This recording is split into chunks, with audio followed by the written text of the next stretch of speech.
నమస్తే, నా పేరు ప్రశాంతి. సిఆర్ న్యూస్ కు స్వాగతం. గూడూరు పట్టణంలోని స్థానిక ఆర్టీసీ బస్టాండ్ మరియు ఐసీటీసీ సెంటర్ నందు Andhra Pradesh AIDS control society project మరియు జిల్లా వైద్య ఆరోగ్య శాఖ జిల్లా ఎయిడ్స్ నివారణ మరియు నియంత్రణ విభాగం ఆదేశాల మేరకు సాట్స్ గుంటూరు సిసిపియు ఆధ్వర్యంలో రెడ్డప్ప జానపద కళాకారుల చేత వీధి నాటక ప్రదర్శన చేయించడం జరిగింది. ఈ సందర్భంగా ART medical officer SK Ismail మాట్లాడుతూ హెచ్ఐవి కేవలం 4 మార్గాల ద్వారా మాత్రమే వస్తుందని, సురక్షితం కాని లైంగిక సంబంధాల ద్వారా, కలుషిత సూదులు మరియు సెరెంజీల ద్వారా, హెచ్ఐవి సోకిన తల్లి నుంచి బిడ్డకు కలుషిత రక్త మార్పిడి ద్వారా, అలాగే హెచ్ఐవి ఉన్న గర్భిణీ స్త్రీల నుంచి పుట్టబోయే బిడ్డకు హెచ్ఐవి రాకుండా తీసుకోవాల్సిన జాగ్రత్తల గురించి కళాకారులు జానపద పాటల చేత వివరించారు. అలాగే హెచ్ఐవి యాక్ట్ 2017 హెచ్ఐవి చట్టం గురించి వివరించారు. హెచ్ఐవి గురించి ఎలాంటి సందేహం ఉన్నా 1097 టోల్ ఫ్రీ నంబర్కు ఫోన్ చేసి వివరాలను అడగవచ్చని జానపద కళాకారులు వివరించారు. ఈ కార్యక్రమానికి ICTC counsellor Vijaya Kumar Prakash, SARDS project manager Jayachandra, lab technician Jayalakshmi, Madhavi, SARDS సిబ్బంది మరియు మన సాంస్కృతిక కళా సంస్థ కళాకారులు బృందం ఈ కార్యక్రమానికి హాజరయ్యారు.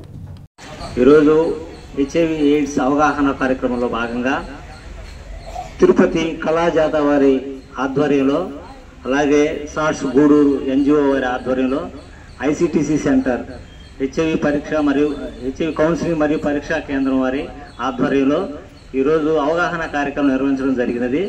ఈ కార్యక్రమం, ఇలాంటి కార్యక్రమాలు నిజంగా చాలా మంచి కార్యక్రమాలు. ఇవి ఊరూరులో జరగాలని చెప్పేసి కూడా గవర్నమెంట్ వారికి విజ్ఞప్తి చేస్తున్నాము. ఇలాంటి కార్యక్రమాలు ఊర్లో ఉండటం వల్ల, ప్రతి ఊర్లో జరగడం వలన ఎవరైతే అనుమానంతో ఉన్నారో వారికి అందరికీ వాళ్ళ యొక్క అనుమానాలు ఎక్కడ నివృత్తి చేసుకోవాలి, ఎక్కడికి వెళ్ళాలి ఈ పరీక్షల కోసం అని వారు అవగాహన ఉండటం జరుగుతుంది. అలా ఇలాంటి అవకాశాన్ని మీడియా ద్వారా ఇలాంటి అవకాశాన్ని ఉపయోగించుకోవాల్సిందిగా కోరుతున్నాం. ప్రోగ్రామ్ అనేది సైలెంట్గా జరగకుండా ఈ విధంగా మీడియా ద్వారా కూడా మీడియా వాళ్ళు బాగా హెల్ప్ చేయగలిగితే ఇంకా బాగా మోటివేషన్ అవుతారని నేను అనుకుంటున్నాను బాబు. కానీ వాళ్ళకి ధైర్యం అనేది చెప్పాల్సింది మీడియా ద్వారానే అని అనుకుంటున్నాను. పర్సనల్గా మేము పోయి వాళ్ళకి వెళ్ళకి మమ్మల్ని కానీరు, మా బ్యాచ్ వాళ్ళు ఎవరు పోయినా మమ్మల్ని కానీరు. మీడియా ద్వారా వాళ్ళకి తెలిసేటట్టు వాళ్ళకి ఎడ్యుకేట్ చేయగలిగితే media is very very useful and helpful అని నేను అనుకుంటున్నాను. ఇది నా ఉద్దేశము. దట్టు మా వాళ్ళు కూడా చెప్తున్నారు, డోర్ టు డోర్ పోగలిగితే వాళ్ళకన్నా వాళ్ళు పిలిస్తే మేము పోతాం కూడా, వద్దు సార్ రావద్దు అని అంటున్నారు. బట్ వన్ థింగ్, రాబోయే రోజుల్లో ఇది చాలా స్పీడ్గా స్ప్రెడ్ అయ్యేది. ఇది ఇప్పటి నుంచే జాగ్రత్తగా తీసుకోకపోతే వాళ్ళ సిబ్లింగ్స్ అంటే పిల్లలకి కూడా అంటుకునే ప్రమాదం ఉంది. వాళ్ళు కంట్రోల్, ఇప్పుడుండే వైరస్ ఉన్నవాళ్ళు కరెక్ట్గా మందులు మింగలిస్తే అందరితో ఆగిపోతుంది జనరేషన్. లేకపోతే ఇట్ విల్ గో ఆన్. అందులో వీళ్ళు శ్రీరాములుగా కూడా ఉండాలా. ఎవరైతే అటాక్ అయినారో కొంచెం ఏకప్రతివ్రతమో ఇట్లాగా వాళ్ళకి సెల్ఫ్ కంట్రోల్గా ఉండి, లేదంటే వీళ్ళు ఒక రకంగా దేశ ద్రోహం చేసినట్టే అవుతుంది, పబ్లిక్ ద్రోహం కూడా చేసినట్టు. ఈ మాటల్లో ఎవరైనా బాధపడితే వాళ్ళు క్షమించండి. But it is serious thing what I'm telling. ఇది వాళ్ళతో పోయి ఎట్లయినా వచ్చిందే కదా. అది ఎలా వస్తుందంటే అది గాల్లో వచ్చిందే కాదు, సమ్ రాంగ్ రూట్లో వచ్చేసింది. ఎవరో బ్లడ్ ట్రాన్స్ఫ్యూషన్ ఏదో సంథింగ్ అది రాంగ్, ఏదో అది జరిగే పని కాదండి. బ్లడ్లో ట్రాన్స్ఫ్యూషన్లో వచ్చేది వెరీ వెరీ రేర్. ఎక్కడ నేను చూడలేదు. ఎవరి మీద రాజకీయాలు కూడా జరిగి అలా వస్తుంది అంటారే కానీ బ్లడ్ ట్రాన్స్ఫ్యూషన్లో కాదు వచ్చేది. Especially only one thing, that is the sexual transmit disease. Blood నీడిల్తో షేరింగ్ అనేది ఎక్కడో, అది కలకటా గిలకటా ఏదో లాంగ్ ఇదిలో మన ఊళ్ళలో జరిగేది లేదు. సో ఈ మీడియా కూడా దీన్ని బాగా ఎగ్జిబిట్ చేయగలిగితే మంచిది. మా హెల్త్ డిపార్ట్మెంట్ చెప్పినా కూడా చాలామంది వినడం లేదు. మేము పోతుంటే మమ్మల్ని వాళ్ళు అంటారని వాళ్ళు చూస్తున్నాం. దట్ ఈస్ వెరీ అంగడి. మేము మా ధైర్యం మేము చెప్తున్నాము. Media is very important. మీ ద్వారా చాలా ఫాస్ట్గా రిలీవ్ ఇది వస్తుందని నా నమ్మకంతో నాకు ఈ అవకాశం ఇచ్చేదాన్ని కూడా థ్యాంక్ఫుల్ చెప్తున్నాను. ఇటీవల సాయి విద్యానికేతన్ సంస్థల ఎదుగుదల చూసి ఓర్వలేని కొంతమంది చిల్లకూరులోని సాయి విద్యానికేతన్ కళాశాలకు వచ్చిన పర్మిషన్పై గౌరవ హైకోర్టుని ఆశ్రయించడం జరిగింది. తదుపరి మొదటి సంవత్సరం 86 మంది విద్యార్థులు ఇంటర్మీడియట్ మొదటి సంవత్సరం పరీక్షల్లో డివిజన్లో అత్యధిక మార్కులు సాధించి డివిజన్కి ఆదర్శంగా నిలిచారు. ఈ శుభ సందర్భంలో 28 మే 2025న కళాశాల ప్రాంగణంలో జరిగిన ఆత్మీయ సమావేశానికి ముఖ్య అతిథిగా విచ్చేసిన హైకోర్టు న్యాయవాది మరియు senior legal advisor Mottukumilli Shri Vijay మాట్లాడుతూ అతి త్వరలో చట్టపరమైన అంశాలు తొలగిపోతాయని, అధ్యాపకులు మరియు తల్లిదండ్రులు ఎటువంటి అపోహలకు లోను కావద్దని తెలియజేశారు. అలాగే ఇటీవల సోషల్ మీడియాలో కొంతమంది అసూయపరులు హైకోర్టులో ఉన్న అంశంపై వారికి నచ్చినట్లు వ్రాసి తప్పుడు ప్రచారం చేస్తున్నారని, అలాంటి వారు తక్షణమే ఆ చర్యలను ఆపాలని, లేని ఎడల వారిపై చట్టపరమైన చర్యలు తీసుకుంటామని శ్రీ విజయ్ హెచ్చరించారు. కళాశాల అభివృద్ధికి కృషి చేసిన అధ్యాపకులను అభినందించారు. చైర్మన్ బి వెంకటేశ్వర్లు మాట్లాడుతూ ఎన్ని దుష్ట శక్తులు ఎదురొచ్చినా సమర్థవంతంగా ఎదుర్కొంటామని అధ్యాపకులకు మరియు తల్లిదండ్రులకు భరోసా ఇచ్చారు. ఈ కార్యక్రమానికి మరొక ముఖ్య అతిథిగా జర్నలిస్ట్ అసోసియేషన్ ఆఫ్ ఆంధ్రప్రదేశ్ అధ్యక్షులు శ్రీ రవితేజ, సాయి విద్యానికేతన్ డైరెక్టర్ నరేందర్ రెడ్డి, వెంకట మరియు అధ్యాపకులు పాల్గొన్నారు. ముఖ్యంగా నేను ఈరోజు విజయవాడ నుంచి ఇక్కడికి రావడానికి ముఖ్య కారణం ఏంటంటే ఈ Sai Vidyanikethan junior college chairman Venkateswarlu గారు నాకు ఎంతో ఆప్తుడు, సోదర సమానుడు. మరి ఆయన చాలా కష్టపడి కింద స్థాయి నుంచి ఈ సంస్థల్ని అభివృద్ధి చేసుకుంటూ వచ్చాడు. ఈ సంవత్సరం జూనియర్ కాలేజ్ కూడా పెట్టడం జరిగింది. గవర్నమెంట్కి దానికి సంబంధించినటువంటి పర్మిషన్స్ కూడా ఇవ్వడం జరిగింది. అంటే మీకు పాత్రికేయ సోదరులు అందరికీ తెలుసు, ఏదైనా ఒక అభివృద్ధి జరిగేటువంటి సమయంలో ఖచ్చితంగా శత్రువులు అయితేనేమి, లేకపోతే కాంపిటీటర్స్ అయితేనేమి, దానికి సంబంధించినటువంటి ఏదో అడ్డంకులు క్రియేట్ చేయాలనేటువంటి నెపంతో ఇలాగే ఈ కాలేజీ మీద కూడా గౌరవ హైకోర్టులో రిట్ పిటిషన్ దాఖలు చేయడం జరిగింది. ఏదైతే రాష్ట్ర ప్రభుత్వం ఒక జీవోని ఇచ్చిందో ఆ జీవోని ఇక్కడ వైబిలిటీ లేదు అనేటువంటి కారణంగా, అంటే ఇక్కడ 10th క్లాస్ స్టూడెంట్స్, బయటకు వదిలే స్టూడెంట్స్ సఫిషియెంట్గా కాలేజీలు ఉన్నాయి, కొత్త కాలేజీకి అవసరం లేదు, అవసరం లేకపోయినా కూడా ప్రభుత్వం ఇచ్చింది అనేటువంటి కారణంతో గౌరవ హైకోర్టుని ఆశ్రయించడం జరిగింది. అంటే గవర్నమెంట్ ఇచ్చినటువంటి జీవోని ఛాలెంజ్ చేసినటువంటి నెపంలో గౌరవ హైకోర్టు మొదట్లో జీవోని సస్పెండ్ చేసినప్పటికీ తర్వాత ఈ వైబిలిటీ మీద ఇతర గ్రౌండ్స్ మీద నేను రేజ్ చేసినటువంటి అబ్జెక్షన్స్లో first year last year students అందరూ కూడా ఎగ్జామినేషన్ ఫీజు కట్టించుకుని వాళ్ళందరినీ కూడా పరీక్షలకు హాజరయ్యే విధంగా గౌరవ హైకోర్టు తీర్పివ్వడం జరిగింది. అలాగే ఇంకా ముఖ్యంగా మేము చెప్పుకోవాల్సిన ఈ కేసు ఫైనల్ హీరింగ్ ఇంకా ఉంది. అంతేగాని దీంట్లో ఎక్కడ కూడా ఈ కాలేజీ గుర్తింపులు రద్దు చేయడం అనేటువంటిది కానీ ఎక్కడ కూడా అంశాలు లేవు. మీకు పత్రికలందరూ ముఖ్యంగా తెలియజేయాల్సింది ఏంటంటే రాష్ట్ర ప్రభుత్వానికి ఏపీ ఎడ్యుకేషన్ యాక్ట్ 1982 సెక్షన్ 100 కింద రిలాక్సేషన్ చేయడానికి, వైబిలిటీ రిలాక్స్ చేయడానికి ప్రొవిజన్ ఉంది. కాబట్టి ఆ సెక్షన్ 100ని ఇన్వోక్ చేసి ఈ జీవోని ఇవ్వడం జరిగింది. ఆ జీవో ఆధారంగా ఈ కాలేజీ నడుస్తూ ఉంది. కాబట్టి ఈ యొక్క ఎన్ని కేసులు వేసినప్పటికి కూడా వీళ్ళకి ఉండేటువంటి గ్రౌండ్స్ వీళ్ళకున్నాయి. ఖచ్చితంగా మేము ఎన్ని కేసులు వేసినప్పుడు కూడా ఎదుర్కోవడం జరుగుతుంది. ఈ కాలేజు నిర్విఘ్నంగా ఈ వెంకటేశ్వర్లు గారి నేతృత్వంలో ఖచ్చితంగా అది నడుస్తూనే ఉంటుంది. ఎందుకంటే ఈ తరం కూడా ఈ కాలేజీని మంచి అభివృద్ధి పథకం తీసుకురావాలి. దానికి నిదర్శనం ఈ ఫస్ట్ ఇయర్ వీళ్ళకి వచ్చినట్టు మార్క్స్ కూడా మనం చూసినట్టయితే వీళ్ళ డెడికేషన్, వీళ్ళ స్టాఫ్ అందరూ కూడా చాలా యూనిట్గా పనిచేస్తారు. లీగల్ కాంప్లికేషన్స్ విషయానికి వస్తే గౌరవ హైకోర్టు నుండి ఎటువంటి legal complication as of now లేదు. వీళ్ళు నిర్విఘ్నంగా వీళ్ళ సంస్థ నడుపుకోవచ్చు. ఎలాంటి క్లారిఫికేషన్స్ అధికారులు కానివ్వండి, లేకపోతే ఇంకోటి ఏదైనా కావాలన్నా కూడా గౌరవ హైకోర్టు నుంచి ఆ క్లారిఫికేషన్స్ కూడా నేను కోర్టు తెసిన తర్వాత జూన్ 16 తర్వాత ఆ క్లారిఫికేషన్ కూడా ఇవ్వడం జరుగుతుంది. అందుకే ఒక సంస్థ నిలబడి జీవో వచ్చినటువంటి సంస్థని క్యాన్సిల్ చేయడం అనేది చాలా పెద్ద టాస్క్. అది అంత ఈజీగా అయ్యేది కాదు. కాబట్టి ఎవరు కూడా ఈ యొక్క గౌరవ మీడియా మిత్రులకు నమస్కారం. మరి ఈరోజు ఒక మంచి సుశుభ్రత వాతావరణంలో మరి లీగల్ అడ్వైజర్ గారు వచ్చి మన యొక్క డౌట్స్ని కూడా క్లియర్ చేశారు. అంటే ఒక పత్రికా రంగం నుంచి ఉన్నాను కాబట్టి నేను మరి పత్రికా రంగంలో మనకు తెలిసిన ఒక చిన్న విషయం చెప్తాను మీకు. సోషల్ మీడియా అనేది మంచిగా వాడాలి తప్ప చెడ్డకు వాడడానికి లేదు. ఎందుకంటే మన మిత్రులకు కూడా నేను తెలియజేయడం అనగా ఇటీవల కాలంలో మనకు గూడూరు డివిజన్లో కానీ చిల్లకూరులో కానీ సోషల్ మీడియాలో కొన్ని కాలేజీల మీద అవాస్తవాలు రాయడం, దాన్ని ఫార్వర్డింగ్ చేయడం. మరి మనకు తెలుసో లేదో ఒక సీనియర్ జర్నలిస్ట్గా, ఒక జర్నలిస్ట్ తరఫున నేను చెప్పేది మీకు ఒక చిన్న విన్నపం చెప్తున్నాను. ఫార్వర్డింగ్ చేస్తే బాధపడేది మనమే. సో వాస్తవాలు తెలుసుకున్న తర్వాతే ఆ ఫార్వర్డ్ చేయాలా. ఇటీవల కాలంలో మీరు కొన్ని సంఘటనలు కూడా మన జిల్లాలో చూసి ఉంటారు. గతంలో మనం చేసినటువంటి ఇటువంటి ఫార్వర్డింగ్ వల్ల మనమే ఇబ్బంది పడుతున్నాం. కాబట్టి దయచేసి తెలియని వాళ్ళు బయట పబ్లిక్ ఏమైనా చేసినా కానీ ఆ సోషల్ మీడియాలో వాళ్ళు చేసినా దానికి పర్యవసానం వాళ్ళు భవిష్యత్తులో వాళ్ళే అనిపించాల్సి వస్తుంది. కాబట్టి మనం ఎలాంటి పరిస్థితుల్లో కూడా మీకు తెలియజేసిందంటే మన సోషల్ మీడియాలో కూడా ఎవరు కూడా వాస్తవాలు తెలిసి ఇది కోర్టులో నడుస్తున్న సమస్య. ఇది కోర్టులో ఉన్న విషయాన్ని ఎవరు కూడా దాన్ని మనం ఒక సైడ్ అంటే ఏకపక్షంగా మాట్లాడడం అనేటువంటిది తగదు. కాబట్టి దయచేసి మీ అందరికీ కూడా తెలియజేయడం ఏంటంటే మీ ద్వారా కానీ అందరికీ కూడా తెలియజేస్తున్నాం, సోషల్ మీడియా అనేది చాలా జాగ్రత్తగా ఫార్వర్డ్ చేయాలా. సోషల్ మీడియాలో ఒక కాలేజీలకు సంబంధించి కానీ ఒక వ్యక్తి గురించి కానీ ఏదైనా ఒక ఆర్గనైజేషన్ గురించి కానీ ఫార్వర్డింగ్ చేస్తే దాని పర్యవసానం ఎవరైతే ఫార్వర్డ్ చేస్తారో ఆ ఫార్వర్డ్ చేసిన వాళ్ళు ప్రతి ఒక్కరు కూడా కోర్టు ద్వారానే వాళ్ళు కూడా తప్పనిసరిగా పర్యవసానం దానికి ఏమైతే ఉంటుందో ఆ రిజల్ట్ అనుభవించాల్సి వస్తుంది.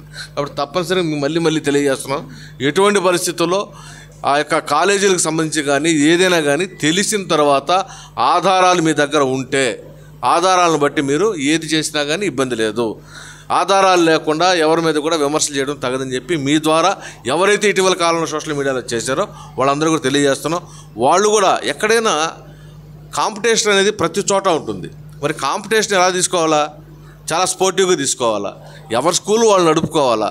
ఎవరి దగ్గర ఏముంది ఇప్పుడు మనం చూస్తూనే ఉన్నాము, రిజల్ట్ బాగొచ్చి టీచింగ్ బాగుంటే మనం వద్దన్నా కాదన్నా పేరెంట్స్ పిల్లల్ని తీసుకుని చేర్చేస్తారు.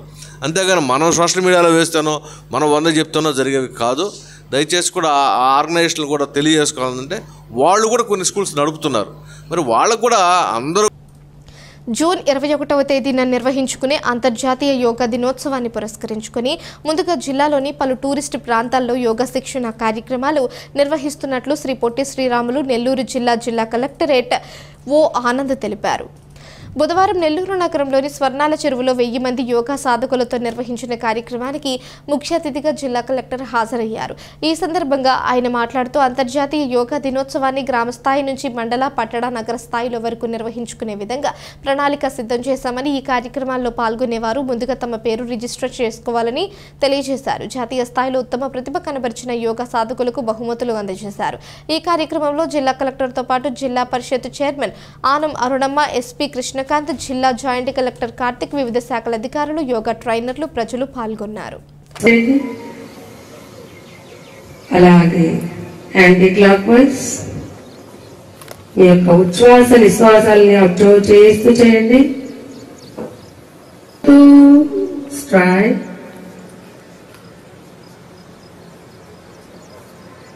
నెక్స్ట్ రైట్ హ్యాండ్ ఫోల్డ్, మరొకసారి చేద్దాం. శ్వాస తీసుకుంటూ నిదానంగా ఆసనాలు కానీ ప్రాణాయామం కానీ చేసిన తర్వాత అత్యంత ముఖ్యమైనది విశ్రాంతి.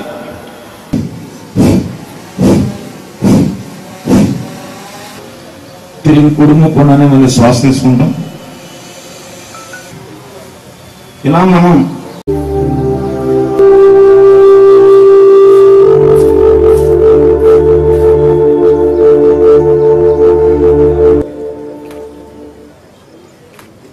నిదానంగా కళ్ళు మూసిన ఒక అర్ధ నిమిషం.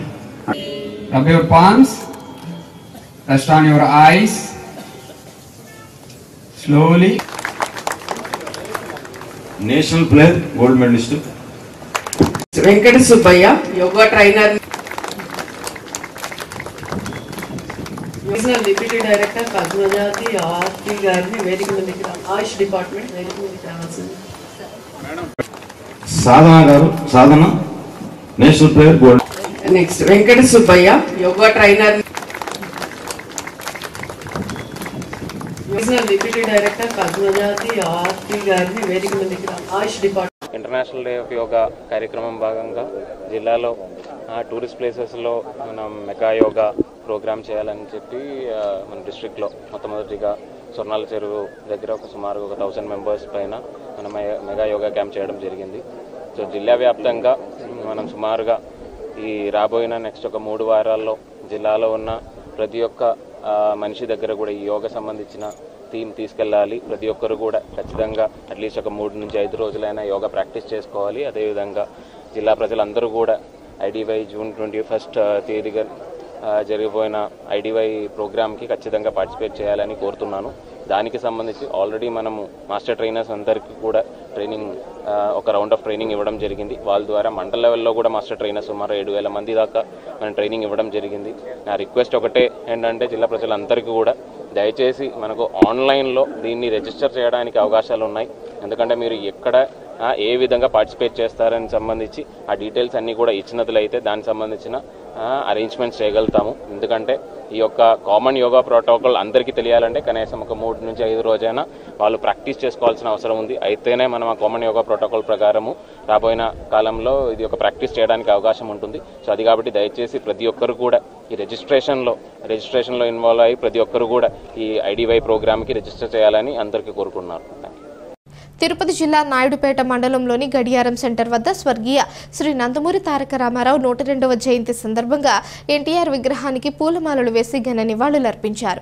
అనంతరం కేక్ కట్ చేసి అందరికీ పంచిపెట్టారు. అనంతరం ఆర్టీసీ బస్టాండ్ వద్ద అన్నా క్యాంటీన్లోని అన్నదాన కార్యక్రమం చేపట్టారు. సూళ్లూరుపేట ఇన్ఛార్జి నెలవల సుబ్రహ్మణ్యం మాట్లాడుతూ తెలుగు ప్రజల గుండెల్లో చిరస్మరణీయంగా నిలిచిపోయిన దేశ రాజకీయాల్లో సంక్షేమ శకానికి నాంది పలికి సమాజ నిర్మాణానికి బలమైన పునాదులు వేసిన మహానుభావుడు స్వర్గీయ నందమూరి తారక రామారావు తెలుగు జాతి ఆత్మగౌరవాన్ని ప్రపంచానికి పరిచయం చేసి సామాన్యుడి మనసులో దేవుడిగా నిలిచిన అన్న సేవలు చిరస్మరణీయమని ఆయన 102వ జయంతి సందర్భంగా సూళ్లూరుపేట శాసనసభ్యురాలు నెలవల విజయశ్రీ ఆదేశాల మేరకు ఈ కార్యక్రమం జరపడం జరిగింది. ఈ కార్యక్రమంలో తెలుగుదేశం పార్టీ షేక్ రఫీ నాయకులు కార్యకర్తలు అభిమానులు పాల్గొన్నారు. నట సార్వభౌమ అదేవిధంగా తెలుగుదేశం పార్టీ వ్యవస్థాపక అధ్యక్షులు ఈ రాష్ట్రంలో తెలుగు ప్రపంచాన్ని సృష్టించి ఆంధ్రుల ఆత్మ గౌరవాన్ని నిలబెట్టి రాజకీయ చైతన్యాన్ని తీసుకొచ్చిన స్వర్గీయ నందమూరి తారక రామారావు గారి 102వ జయంతి సందర్భంగా మన అందరి అభిమాన శాసనసభ్యురాలు డాక్టర్ నెలవల విజయశ్రీ గారి యొక్క కోరిక మేరకు సూచనల మేరకు సూళ్లూరుపేట నియోజకవర్గం నాయుడుపేట పట్టణంలో ఈరోజు రఫీ గారు అదేవిధంగా రాజేష్ గారు రమణారెడ్డి గారు కార్యక్రమాలు నిర్వహిస్తూ ఉన్నారు. ఈ కార్యక్రమానికి విచ్చేసిన పెద్దల కిషోర్ బాబు గారు, గంగాప్రసాద్ గారు, దివ్యార్ గారు, గోపి గారు, లోకేష్ అందరం కూడా జయంతి సందర్భంగా శుభాకాంక్షలు తెలియజేస్తున్నాం. భారతదేశంలో స్వాతంత్రం వచ్చేదానికి గాంధీ మహాత్ముడు ఏ విధంగా ఒక ప్రపంచాన్ని సృష్టించి అహింసావాదంతో ఈ దేశానికి స్వాతంత్రం ఏ విధంగా తీసుకొచ్చాడో అదేవిధంగా ఈ ఆంధ్ర రాష్ట్రంలో రాజకీయ చైతన్యాన్ని తీసుకొచ్చి ఎంతోమంది బడుగు బలహీన వర్గాల వారికి, ఆర్టీసీ కండక్టర్లకి, చిన్న చిన్న లాయర్లకి, డాక్టర్లకి, ఎంతోమంది యువకులకి రాజకీయంగా అదేవిధంగా ఆర్థికంగా పైకి తీసుకొచ్చిన మహనీయుడు ఎవరైనా ఉన్నారంటే భారతదేశంలో ఆయన ఎన్టీ రామారావు గారు అని చెప్పి కూడా తెలియజేస్తాం. ఆ రోజు సామాన్యులకు అందుబాటులో లేదు రాజకీయం. ఎవరో పెద్ద కోటేశ్వర్లో లేదా 400 ఎకరాలు 300 ఎకరాలు ఉన్న మోతుబారి రైతులకు మాత్రమే రాజకీయం అందుబాటులో ఉండేది. కానీ సామాన్య మానవుల వరకు తీసుకొచ్చిన ఘనత మన ఎన్టీ రామారావు గారికి దక్కిందని చెప్పి కూడా మనం చేస్తాం. మరి ఈరోజు ఆంధ్రుల ఆత్మగౌరవాన్ని ఢిల్లీలో తాకట్టు పెట్టే పరిస్థితి ఆనాడు ఉంటే ఈరోజు ఆంధ్రుల ఆత్మగౌరవాన్ని నిలబెట్టేదానికి ఎన్టీ రామారావు గారు పార్టీని స్థాపించి 9 నెలల్లోనే రాష్ట్రంలో అధికారాన్ని తీసుకొచ్చారు. అంతకు మునుపు కూడా ఆయన సేవా తత్పరుతుండేది. 1972 దివిసీమలో పెను తుఫాను వచ్చి సమూలంగా నాశనం అయిపోతే ఆ గ్రామాలకు తీసుకెళ్తే ఆనాడు స్వర్గీయ నందమూరి తారక రామారావు గారు అదేవిధంగా అక్కినేని నాగేశ్వరరావు గారు ఇద్దరు కూడా కలిసి గ్రామం తిరిగి సుమారు 13 లక్షల రూపాయలు వసూలు చేసి రామకృష్ణ మిషన్కి ఇవ్వడం కూడా జరిగిందని చెప్పి ఆయనకు ఒక సేవా తత్పరత అప్పటి నుంచి అలవాటైంది. నటుడుగా ఉన్న తన వంతు సహాయ సహకారాలు అందించాలని రాయలసీమలో కరువు వస్తే ఈ యొక్క ఎన్టీఆర్ జయంతికి విచ్చేసిన మన తెలుగుదేశం పార్టీ సూళ్లూరుపేట నియోజకవర్గ ఇన్ఛార్జ్ నెలవల సుబ్రహ్మణ్యం గారికి, మరి అదేవిధంగా ఇక్కడికి ఇచ్చేసిన తెలుగుదేశం పార్టీ నాయకులకి, కార్యకర్తలకి, అభిమానులకి అందరూ కూడా నా యొక్క ప్రత్యేక నమస్కారాలు, ధన్యవాదాలు తెలియజేస్తున్నాను. మరి మన యువ నాయకులు నెలవల రాజేష్ గారికి, మరి అందరికి కూడా, ప్రతి ఒక్కరికి కూడా పేరు పేరున ధన్యవాదాలు తెలియజేస్తున్నాను. మరి ఈరోజు మన ఎన్టీఆర్ గారు జయంతి 102వ జయంతి జరుపుకోవడం జరుగుతూ ఉంది. ఈరోజు ఘనంగా మన ఎమ్మెల్యే నెలవల విజయశ్రీ గారి ఆదేశాల మేరకు మన సూళ్ళూరుపేట నియోజకవర్గం నాయుడుపేట టౌన్లో కేక్ కటింగ్, మరి అదేవిధంగా అన్నదాన కార్యక్రమం ఏర్పాటు చేయడం జరిగింది. మరి ఈ కార్యక్రమంలో అందరూ కూడా పాల్గొనాల్సిందిగా కోరుకుంటున్నాను. మరి ఈరోజు మన తెలుగుదేశం పార్టీ స్థాపించి 43 సంవత్సరాలు పూర్తయిన సందర్భంగా ఈరోజు మనం ఎన్టీఆర్ జయంతి రోజే మహానాడు జరుపుకుంటూ, మరి ఈరోజు కడపలో అంగరంగ వైభవంగా 2 రోజుల టాంచి కోట్లాది మంది జనాలతో, లక్షలాది మంది జనాలతో ఈరోజు మహానాడు విజయవంతంగా జరుగుతుంది. మరి అదేవిధంగా ఇక్కడ ప్రతి ఒక్క ఆంధ్ర రాష్ట్రంలో, మరి మన భారతదేశంలో, మరి ఇతర కంట్రీల్లో కూడా ఈరోజు ఎన్టీఆర్ జయంతి అంగరంగ వైభవంగా జరుపుకుంటున్నారు. మరి అంత పెద్ద గొప్ప నాయకులు మనకి భారతదేశంలో మనకి ఉండడం మన అదృష్టంగా భావించుకోవాలి. మరి అదేవిధంగా ఎస్సీ, ఎస్టీ, మైనార్టీ, బీసీ, బడుగు బలహీన వర్గాలు ఎదగాలంటే ఒక తెలుగుదేశం పార్టీలోనే ఎదగలుగుతాం. మనల్ని తెలుగుదేశం పార్టీలో, ఈ యొక్క తెలుగుదేశం పార్టీలో ఎన్టీఆర్ గారు స్థాపించిన తెలుగుదేశం పార్టీలో ఎంతో మంది మైనార్టీలు, బీసీలు, ఎస్సీలు, ఎస్టీలు, బడుగు బలహీన వర్గాలు అనేక స్థానాల్లో ఉండడం జరిగింది. ఇదంతా కూడా మన ఎన్టీఆర్ గారు మనకి కల్పించిన ఒక హక్కు. మరి అంబేద్కర్ గారు ఏ విధంగా అయితే మనకి రాజ్యాంగం రాసి మన అందరికీ భారతదేశంలో స్వేచ్ఛగా ఉండగలుగుతున్నామో, మరి అదేవిధంగా తెలుగుదేశం పార్టీ ఈ యొక్క ఆంధ్రప్రదేశ్లో స్థాపించి ఈరోజు మనం ఇక్కడ ఆంధ్రదేశ తెలుగు జాతి ప్రజలందరం కూడా స్వేచ్ఛగా ఉండగలుగుతున్నాం. దానికి ఒక కారకుడు మన ఎన్టీఆర్ గారు. ఆయన ఎక్కడున్నా కూడా ఆయన ఆత్మ శాంతించి ఆయన సంతోషంగా ఉండాలని చెప్పి కోరుకుంటూ నాకు ఈ అవకాశం కల్పించిన పెద్దలు ఇన్ఛార్జ్ నెలవల సుబ్రహ్మణ్యం గారికి, మరి అదేవిధంగా తిరుపతి జిల్లా వాకాడు మండలంలోని నిడుగుర్తి పంచాయతీ గ్రామస్తులు తాగునీటి సమస్య కోసం సోమవారం వారు పెట్టిన అర్జీపై స్పందిస్తూ మంగళవారం ఎంపీడీఓ, తహసీల్దార్ మరియు వారి సిబ్బందితో ఈఓపీఆర్డీ పంచాయతీ సెక్రటరీతో కలిసి పూడిరాయి దొరువు నందు వాటర్ బోర్ పాయింట్ మరియు నూతనంగా వేసే బోర్ పాయింట్ నందు స్వయంగా పరిశీలించి ఇకపై నీరు సమస్య ఇబ్బంది కలగకుండా చూసుకుంటామని గ్రామస్తులకు హామీ ఇచ్చారు. ఈ కార్యక్రమంలో వీఆర్ఓ సీనయ్య, పంచాయతీ కార్యదర్శి సురేష్, తలారి నాగయ్య, ఆర్డబ్ల్యూఎస్ఏఈ సుమాంజలి సర్వీయర్ గ్రామస్తులు పాల్గొన్నారు. ఈ ప్రాంతంలో ఆర్టీసీ సంస్థ వారు నెల్లూరు వైపు వెళ్లే ప్రయాణికుల కొరకు తాత్కాలిక బస్ స్టాప్ను ఏర్పాటు చేసి ఉన్నప్పటికీ ఆ స్థలంలో లారీలు ఆపి ఉండడంతో బస్సులు ఆపే పరిస్థితి లేదు. దీంతో ప్రయాణికులు పలు ఇబ్బందులను గురవుతున్నారు. ఈ సమస్యను స్థానికులు మండల పరిషత్ అధికారులకు విన్నవించగా ప్రజల ప్రాణాల భద్రత దృష్టిలో ఉంచుకొని ఈ ప్రాంతంలో సర్వీస్ రోడ్ ఏర్పాటు చేయాలని మండల సర్వసభ్య సమావేశంలో తీర్మానం చేసి జాతీయ రహదారి నిర్వహణ అధికారులకు పంపడం జరిగింది. అయినప్పటికీ ఎటువంటి ఫలితం లేదు. ఈ మార్గంలో ఉన్న సుమారు 30 అడుగుల వెడల్పు కల రోడ్డు స్థలం ఆక్రమణకు గురి కావడం, దానికి తోడు రోడ్డుపైన స్థానిక వ్యాపారస్తులు బోర్డులు ఏర్పాటు చేసి ఉండడంతో ఎక్కడి పడితే అక్కడ లారీలు, భారీ వాహనాలు రోడ్డుపైన ఆపి ఉండడంతో ఇక్కడ స్థానికులు ప్రయాణం కొనసాగించాలి అంటే ఎంతో ప్రమాదకరంగా మారి ఉంది. జాతీయ రహదారి స్థలాన్ని కొంతమంది ఆక్రమించుకొని చిరు వ్యాపారస్తులకు ఇచ్చి రోజు బాడుగులు వసూలు చేస్తున్నారు. ఇకనైనా అధికారులు స్పందించి ఈ సమస్యను పరిష్కరించాలని స్థానిక ప్రజలు కోరుతున్నారు. నమస్కారం. నిన్న గ్రీవెన్స్ డేకి వల్లమేడు గ్రామస్తులు నీటి సమస్య పైన వచ్చి మాకు ఎంపీడీఓ గారికి నాకు ఇవ్వడం జరిగింది అర్జీ. దానిపైన మేము ఈరోజు ఇక్కడికి రావడం జరిగింది. వల్లమేడు సమస్యలు, నీటి సమస్యలు ఏంటంటే ఇక్కడ నుంచి పైపు మూలపడవ నుంచి మనకి వల్లమేడుకి వాటర్ పైప్ లైన్స్ ఇటీవల కాలంలో ఈ లైన్స్ ఎలక్ట్రికల్ పోల్ చేయడం వల్ల కొన్ని డ్యామేజ్ అయ్యడం వల్ల కూడా కొంచెం ఇబ్బంది కలిగింది. అవన్నీ కూడా ఆర్డబ్ల్యూఎస్ఏ గారు అన్నీ కూడా షార్ట్అవుట్ చేసి పంచాయతీ సెక్రటరీ వాళ్ళంతా కూడా నిన్నటితో పూర్తి చేశారు. వాటర్ ఇప్పుడు యథాప్రకారం మనకి వల్లమేడికి వెళ్తున్నాయి. అలాగే ఇక్కడ ఈ ఏరియాలో శనగ పంట కూడా 2 కార్లు వేయడం వల్ల కూడా ఇక్కడ వాటర్ 16 అడుగులు 20 అడుగుల్లోనే పడుతుంది గమనించాము. దానివల్ల ఈ వాటర్ అనేది లోపలికి పోయే కొద్ది ఉప్పు నీళ్ళు కూడా వస్తున్నాయి. అవి మనం ఒక పంట అయితే రైతులందరూ కూడా గమనించి రిక్వెస్ట్ మీదుగా వాళ్ళందరూ కూడా తెలుసు. మొదటి ప్రయారిటీ ఫస్ట్ వచ్చి తాగునీటి తర్వాత సాగుకు సంబంధించి మనం వేసుకోవాలి. ఇప్పుడు ఎండాకాలంలో ఇక్కడ 4 పంచాయతీలు ఉన్నాయి.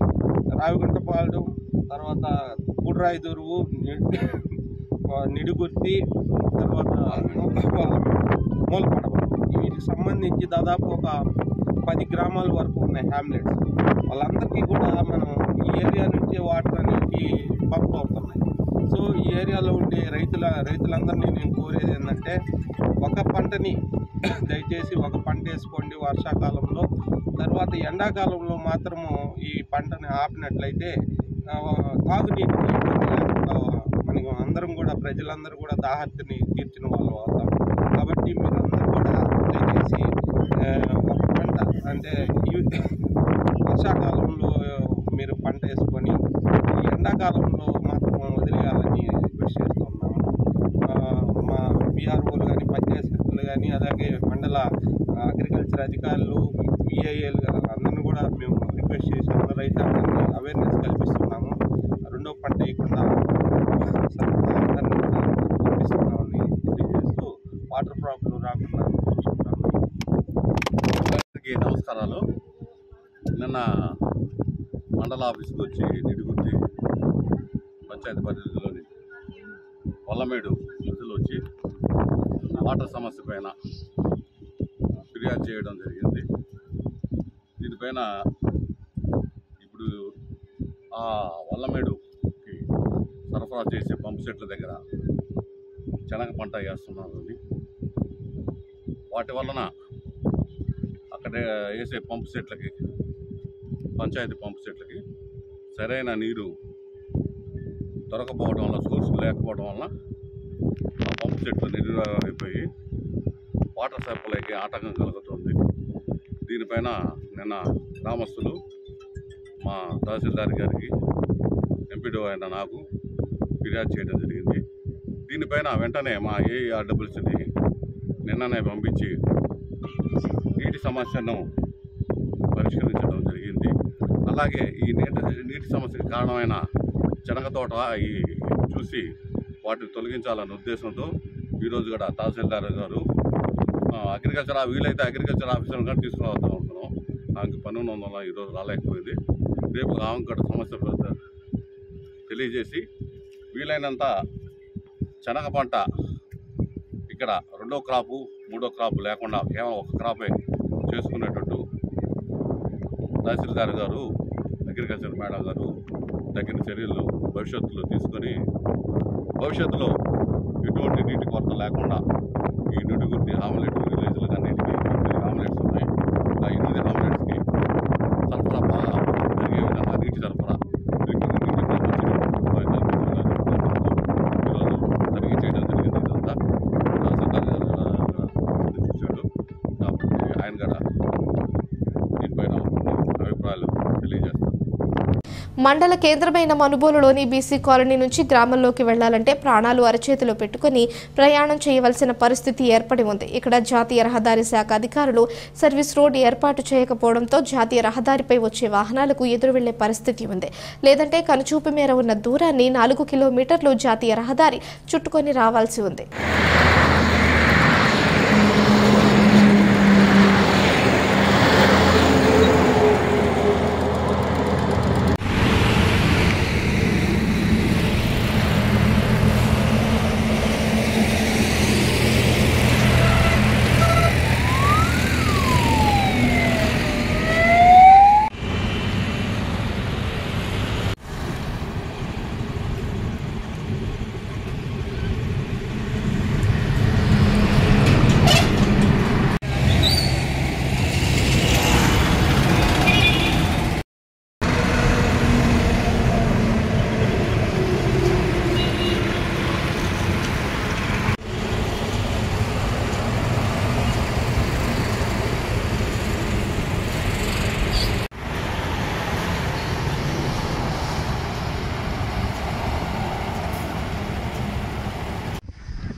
గూడూరు పట్టణం కాశీ లేఅవుట్లోని తులసివనంలో ఏర్పాటై ఉన్న శ్రీ ధర్మశాస్త్ర అయ్యప్ప స్వామి దేవస్థానంలో బుధవారం సందర్భంగా స్వామివారికి అభిషేకం, ప్రత్యేక పూజలు, అన్నదాన కార్యక్రమం నిర్వహించారు. ఈ కార్యక్రమాల్లో భక్తులు పాల్గొని స్వామివారిని దర్శించుకుని అన్నప్రసాదాన్ని స్వీకరించారు.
మొన్న పండగల్లో సరే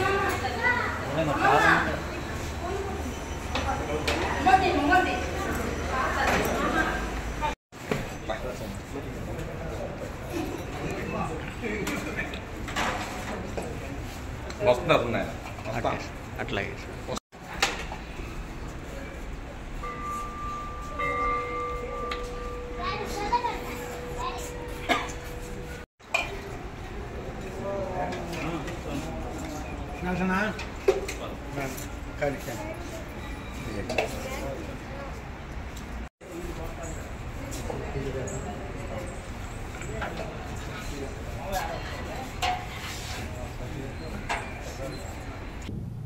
మనుబోలు గ్రామ పంచాయతీ పరిధిలోని గమల్లపాలెంలో వెలిసి ఉన్న శ్రీ అభయ ఆంజనేయ స్వామి ఆలయంలో మంగళవారం రాత్రి ప్రత్యేక పూజలు నిర్వహించారు. భజన బృందం వారిచే భజనలు నిర్వహించారు. కార్యక్రమాలకు ఉభయదాతలుగా కోసూరు కోటేశ్వరరావు గౌడ్, సునీత దంపతులు, వీరి కుటుంబ సభ్యులు వ్యవహరించారు. ఈ పూజలలో భక్తులు పాల్గొని స్వామివారిని దర్శించుకుని తీర్థ ప్రసాదాలు స్వీకరించారు.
ఈ వార్తలు ఇంతటితో సమాప్తం. తిరిగి ప్రసారమయ్యే సిఆర్ న్యూస్లో మళ్ళీ కలుసుకుందాం. అంతవరకు సెలవు. నమస్కారం.